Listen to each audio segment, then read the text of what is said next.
Hello! A few months ago, I made a video about seated posture, and the focus in that video was what happens when we collapse or slouch in our posture when we go to play. Today, I would like to talk about what happens when we hold ourselves up with rigidity to hold up our bodies and hold up our instruments. And I see the collapse and the rigidity as two sides of the same coin, because if we're not feeling proper support from the center of our bodies, then the tendency can be to compensate for collapse by becoming rigid and kind of thrusting ourselves up and tightening our muscles in order to hold ourselves and our instruments up. So here we have one side of the coin slouched. Here we have the other side of the coin kind of thrusting up and tightening the muscles, neither of which are optimal for our sounds or for our techniques or for how we feel when we're playing. So today I want to talk about a few movement concepts to help get us out of the rigidity, out of the slouching, and more have a sense of balanced strength in our bodies with elasticity. So that is our focus today. Here with me to demonstrate this point is the giraffe. This is a push-up toy. It's a wooden giraffe with a little button at the bottom. And when you press the button, the giraffe collapses. And that's because this giraffe is held up on the inside with a sort of tensioned wire material. If you press the button, it releases the tension on the wire. And then, just go with me on this analogy. If the giraffe wanted to stand up straight, without the help of that tensioned wire, it has to work really hard in its muscles in order to stay up without that inner support. But when I bring the tension back to that wire, it stands up straight very easily. And that is the kind of quality that we want to go for in our own bodies, where we feel a good sense of tension, a sense of inner support that keeps us upright and moving with ease without rigidity. Sometimes when I first introduce this idea of elasticity in the body to people, the question that I then receive is, well, how can I feel that? I don't feel very elastic. What can I do to have that sense in my own self? So the first thing that we're going to look at is what it feels like to bring tone to our abdomen or to the center of our body. And that is just drawing the belly in towards the spine a little bit. So it's not pulling it in as much as you possibly can, because that, try it. You'll see how it sends your shoulders upwards and can make you feel rigid. It's more that you're looking in your abdomen for the quality of a trampoline, this sort of boing, like springy recoil sort of quality. And so you just have to play with just how much you draw your belly in order to feel like then when you relax your belly, it can recoil back. And so you just draw it in just a little bit, let it go out. And if you're feeling your belly and saying to yourself, that doesn't feel like a trampoline to me, don't worry about that. Really what you're going for is the feeling and just experimenting with it until you feel in your own self like, oh yeah, there is some recoil in there. The next thing that we're going to do with that is combine the toning of your belly with a little bit of rotation through the torso.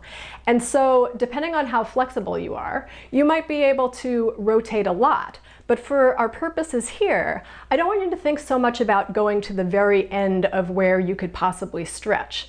It's more about, again, asking yourself, where is the range of motion in my body where if I stop there, I can then sense a recoil back, an elasticity in the body.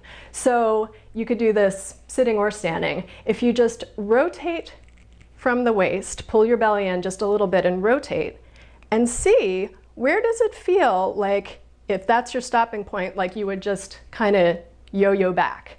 If I go all the way around, then I can do it, but I've stretched beyond the recoil point. And so if I'm really truly honest with myself, I don't go especially far before I feel the boing to come back.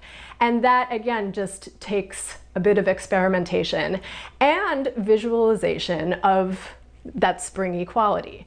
It'll probably feel different rotating to either side, and that is normal and fine.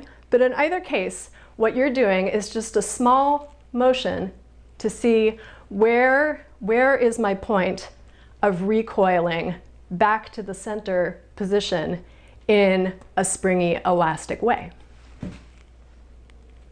Another thing you could do for yourself, which is really nice, is say you have a tight muscle. And in this example, I'm going to use the upper trapezius because it's tight on me and on a lot of us. And a lot of the time we have an impulse when a muscle is tight to use our hand and squeeze the muscle. What I'd like to add to that is what you think about when you release the squeeze on the muscle. So here we are. If you compress, like imagine the muscle is a coil and you're compressing it. When you release that compression, release it slowly and visualize a coil coming back to its natural resting place. So you squeeze the coil, it tightens up, and when it's like that, it wants to release by itself. So then when you release your hand, think about that coil coming back to its natural resting place. So again, if you're really tight, you might not at first sense that sense of spring immediately. It might take a few tries, or it might take a few days, but it does come. When we've spent some time holding ourselves up rigidly and feel the tightness from that, that can translate all the way out into our extremities. So it's common to feel really tight in the forearms and in the hands, even though the origination of the issue could be more in the center of the body.